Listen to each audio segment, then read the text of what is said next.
ஏன் சாமி இப்படி ஒரு தப்பு பண்ணீங்க? உங்களுக்கு கொஞ்சம் கூட மனசாட்சியே இல்லையா? நானும் உங்களுக்கு மக மாதிரி தானே சாமி. புள்ள மாலை போட்டிருக்கும் போது இப்படி பண்ணலாமா? எந்த விஷயத்துல தப்பு பண்ணாலும் சாமி, சாமி விஷயத்துல தப்பு பண்ண கூடாது.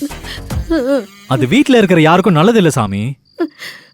உங்களையும் இந்த வீட்ல ஒருத்தரா தானே நினைச்சிட்டு இருக்கோம் பெரியத்த சாமி. இருந்தாலும் நீங்க பண்ண தப்ப மன்னிக்கவே முடியாது. போதும் பூங்கொடி, அதான் தண்டனையா தண்ணி ஊத்தியாச்ச, போதுமே. வயசானவ தாங்காது, குளிருமே. ஐயோ, நீங்க என்ன சின்ன தப்பா பண்ணிருக்கீங்க பெரியத்த சாமி? மன்னிக்கவே முடியாத அளவுக்கான தப்ப பண்ணிருக்கீங்க. இப்ப தண்ணி ஊத்தி பாவத்தை தான் கழிச்சோம். இது தண்டனை கிடையாது, இது பரிகாரம். இந்த பரிகாரம் இதோட முடியல பெரியத்த சாமி. இன்னும் முடியலையா? ஆமா, நீங்க வாங்கிட்டு வந்ததுக்கு தான் இப்ப இது.